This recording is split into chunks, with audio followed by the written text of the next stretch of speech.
ہاں، کسی سے لڑے ہوئے صلح کر لینا، کسی سے ناراض ہو راضی ہو جانا. لڑائی جھگڑوں میں کچھ نہیں رکھا ہے. کسی ناراض ہو. شب قدر میں 4 آدمیوں کی بخشش نہیں ہوتی، 4 آدمیوں کی. کوئی ایسی کمی ہے تو توبہ کر لو. ایک شراب پینے والا، ایک ماں باپ کا نافرمان، اور ایک رشتہ داروں سے توڑ کرنے والا، اور ایک دل میں کسی کے لیے نفرت پالنے والا. یہ 4 آدمی نہیں بخشے جاتے، باقی سارے بخشے جاتے ہیں. تو کوئی شراب پینے والا ہے توبہ کر لے، ماں باپ کا نافرمان ہے ان کے پاؤں پکڑ لے، اور رشتہ داروں سے لڑا ہوا ہے صلح کر لے. نفرتوں کو ختم کرو، آپس کی لڑائیوں کو ختم کرو، ایک دوسرے کو معاف کرنے کی عادت ڈالو، ایک دوسرے کو درگزر کرنے کی عادت ڈالو.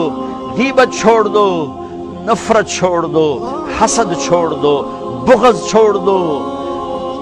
اپنے آپ کو دیکھنا شروع کرو، اوروں کو نہ دیکھو، اوروں کو نہ دیکھو، اوروں کو نہ دیکھو.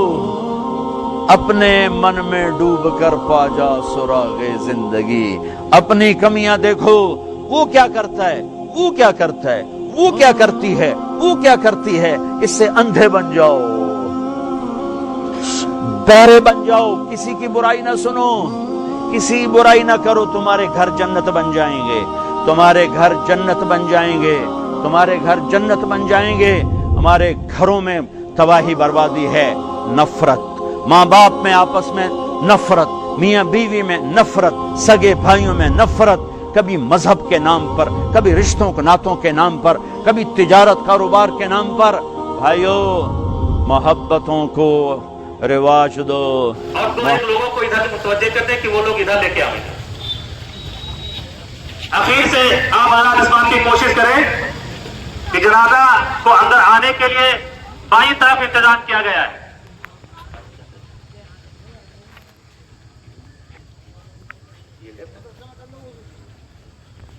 جنازے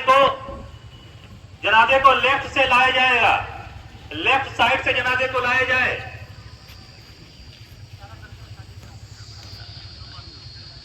اور باقی حضرات اندر آنے کی کوشش نہ کریں. جو حضرات پنڈال کے اندر ہیں، بیریکیڈ کے اندر ہے، وہ حضرت کی چارپائی پر ہاتھ لگائیں، حضرت کو اندر لے آئیں. سب لوگ اندر آنے کی کوشش مت کریں. حضرت کی چارپائی لے لو، حضرت کی چارپائی لے لو، اور مجمع کو اندر نہ آنے دیا جائے.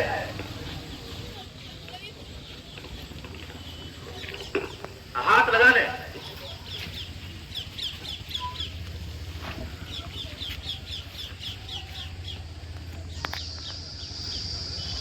حضرت کے جنازے کو بہت سکون کے ساتھ لایا جائے.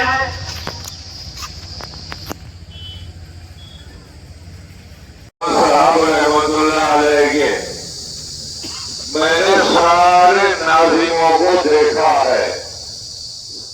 یہاں ماشاءاللہ مولانا عبداللطیف صاحب، یہاں مولانا اسد اللہ صاحب، یہاں مفتی مظفر حسین صاحب،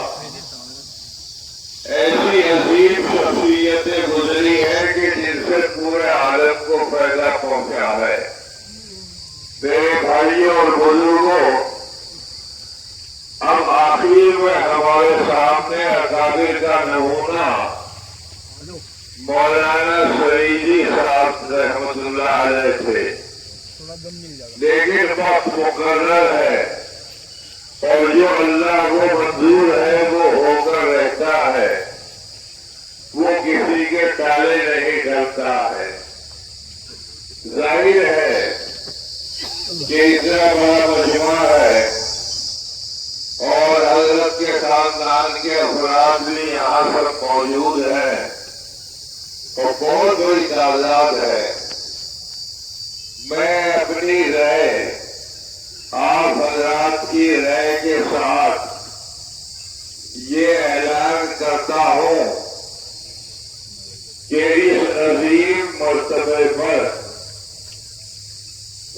مرتبے والا ہی آنا چاہیے۔ حضرت شیخ الحدیث مولانا محمد اسلام الحق بذائی یہ قدیم زمانے سے اور پرانے زمانے سے سادگی کے ساتھ مظاہروں کی روایات کو باقی رکھے ہوئے، معلوم نہیں اب کتنا وقت ان کا باقی ہے۔ امید کر رہے کہ سب حضرات آپ تائید کیے۔ مولانا مظاہر مولانا اسلام الحق کو نائب ناظم مقرر کیا جاتا ہے۔ اگر آپ سے حضرات کی رائے ہو تو ہاتھ اٹھا دو، سب جزاک اللہ خیر۔ دائر مقام دائر ناظم نہیں، دائر مقام مولانا اسلام الحق کو بنایا جاتا ہے۔ اور میری بات سن لیجیے، مولانا حضرت بدرالدین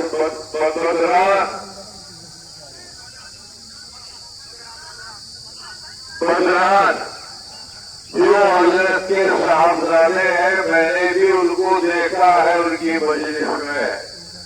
ہم اس وقت نائب ناظم ان کو مقرر کرتے ہیں۔ اللہ تعالیٰ قبول فرمائے آپ سے حضرات۔ اگر تائید آپ سے حضرات کرتے ہیں تو نماز جنازہ کے لیے تیار ہوئے، کھڑے ہوئے۔ بسم اللہ۔ مولانا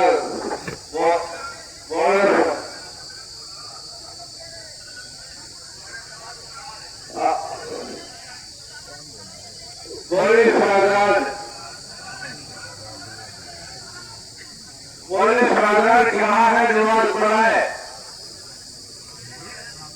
مولوی بدران نماز پڑھاؤ ماشاء اللہ۔ آؤ آگے۔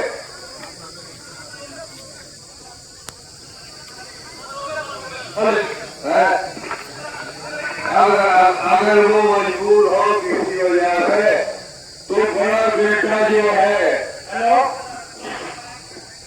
بڑے صاحبزادی نماز پڑھائیں گے، ان کا اعلان ہوگا۔ جزاک اللہ۔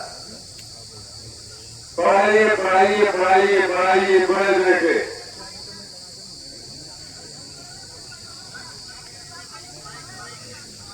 لو دے دو دے دو دے دو دے دو۔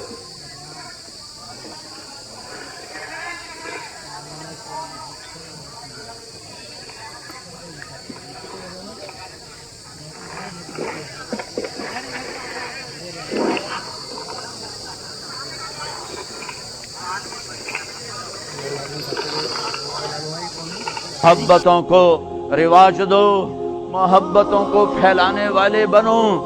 میرے نبی پاک صلی اللہ تعالی علیہ وسلم نے فرمایا، اسلام کا سب سے مضبوط عمل بتاؤ کیا ہے؟ صحابہ نے کہا جی نماز ہے۔ آپ نے کہا نہیں، نماز نہیں ہے۔ نماز اچھی چیز ہے، سب سے مضبوط عمل نہیں ہے۔ صحابہ نے عرض کی جہاد ہے۔ آپ نے کہا جہاد بھی اچھی چیز ہے، سب سے مضبوط نہیں۔ صحابہ نے عرض کیا روزہ۔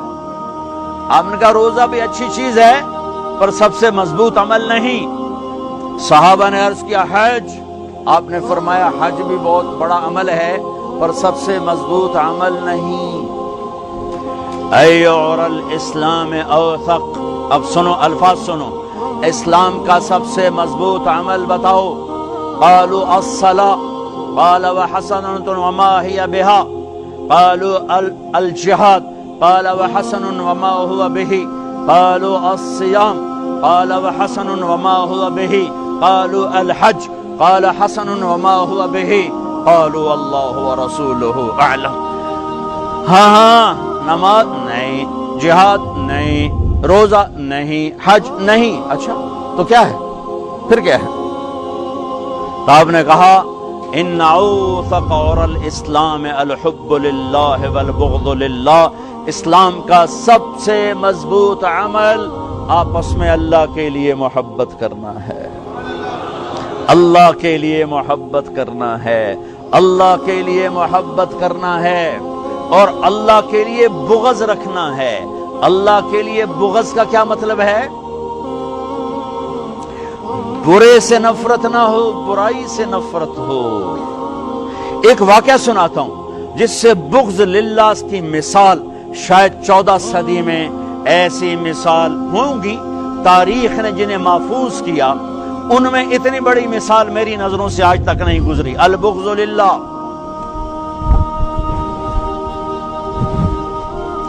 خیبر کی جنگ، یہودی اور حضرت علی کا ٹکراؤ. حضرت علی نے یہودی کو گرایا، قتل کرنے کے لیے تلوار اٹھائی، یہودی نے منہ پہ تھوک دیا. آپ پیچھے ہٹ گئے، اٹھ گئے کہ دوبارہ آؤ. کہیں یہ کیا؟ ارے میں نے تو منہ پہ تھوک دیا غصے میں، چلو جلدی ختم کرے مجھے، تو مجھے کیوں چھوڑ کے پیچھے ہٹ گئے؟ تو سنو، تیرا میرا ذاتی کوئی جھگڑا نہیں، میں تمہیں اللہ کے لیے قتل کر رہا تھا، میں اللہ کے لیے تمہارے ساتھ لڑ رہا تھا. جب تم نے میرے منہ پہ تھوکا تو مجھے غصہ آ گیا، ذاتی غصہ. اب کہیں یہ تلوار میرے غصے کی وجہ سے نہ چل جاتی، اس لیے میں پیچھے ہٹ گیا. آؤ دوبارہ لڑیں گے. انہوں نے کہا مجھے کلمہ پڑھا، میں نہیں لڑتا. آپس کی نفرتوں کو مٹاؤ، آپس کی نفرتوں کو مٹاؤ، آپس کی نفرتوں کو مٹاؤ. ہاں کسی سے لڑے ہوئے صلح کر لینا، کسی سے ناراض ہو راضی ہو جانا. لڑائی جھگڑوں میں کچھ نہیں رکھا ہے. کسی ناراض ہو، شب قدر میں 4 آدمیوں کی بخشش نہیں ہوتی، 4 آدمیوں کی. کوئی ایسی کمی ہے تو توبہ کر لو. ایک شراب پینے والا، ایک ماں باپ کا نافرمان، اور ایک رشتہ داروں سے توڑ کرنے والا، اور ایک دل میں کسی کے لیے نفرت پالنے والا. یہ 4 آدمی نہیں بخشے جاتے، باقی سارے بخشے جاتے ہیں. تو کوئی شراب پینے والا ہے توبہ کر لے، ماں باپ کا نافرمان ہے ان کے پاؤں پکڑ لے، اور رشتہ داروں سے لڑا ہوا ہے صلح کر لے. نفرتوں کو ختم کرو، آپس کی لڑائیوں کو ختم کرو، ایک دوسرے کو معاف کرنے کی عادت ڈالو، ایک دوسرے کو درگزر کرنے کی عادت ڈالو. غیبت چھوڑ دو، نفرت چھوڑ دو، حسد چھوڑ دو، بغض چھوڑ دو. اپنے آپ کو دیکھنا شروع کرو، اوروں کو نہ دیکھو، اوروں کو نہ دیکھو، اوروں کو نہ دیکھو. اپنے من میں ڈوب کر پا جا سراغ زندگی. اپنی کمیاں دیکھو، وہ کیا کرتا ہے، وہ کیا کرتا ہے، وہ کیا کرتی ہے، وہ کیا کرتی ہے. اس سے اندھے بن جاؤ، بہرے بن جاؤ. کسی کی برائی نہ سنو، کسی برائی نہ کرو. تمہارے گھر جنت بن جائیں گے، تمہارے گھر جنت بن جائیں گے، تمہارے گھر جنت بن جائیں گے. ہمارے گھروں میں تباہی بربادی ہے. نفرت، ماں باپ میں آپس میں نفرت، میاں بیوی میں نفرت، سگے بھائیوں میں نفرت، کبھی مذہب کے نام پر، کبھی رشتوں کے ناتوں کے نام پر، کبھی تجارت کاروبار کے نام پر. بھائیو، محبتوں کو رواج دو، محبتوں کو رواج دو، محبتوں کو پھیلانے والے بنو. میرے نبی پاک صلی اللہ تعالی علیہ وسلم نے فرمایا اسلام کا سب سے مضبوط عمل بتاؤ کیا ہے؟ صحابہ نے کہا جی نماز ہے. آپ نے کہا نہیں، نماز نہیں ہے. نماز اچھی چیز ہے، سب سے مضبوط عمل نہیں ہے. صحابہ نے عرض کی جہاد ہے. آپ نے کہا جہاد بھی اچھی چیز ہے، سب سے مضبوط نہیں. صحابہ نے عرض کیا روزہ. آپ نے کہا روزہ بھی اچھی چیز ہے پر سب سے مضبوط عمل نہیں. صحابہ نے عرض کیا حج. آپ نے فرمایا حج بھی بہت بڑا عمل ہے پر سب سے مضبوط عمل نہیں. ایعر الاسلام اوثق. اب سنو الفاظ سنو. اسلام کا سب سے مضبوط عمل بتاؤ. قالوا الصلاة قال وحسنة وما هي بها. قالوا الجهاد قال وحسن وما هو به. قالوا الصيام قال وحسن وما هو به. قالوا الحج قال حسن وما هو به. قالوا الله ورسوله اعلم. ہاں نماز نہیں, جہاد نہیں, روزہ نہیں, حج نہیں. اچھا تو کیا ہے پھر؟ کیا ہے؟ تو آپ نے کہا ان اوثق اور الاسلام الحب للہ والبغض للہ. اسلام کا سب سے مضبوط عمل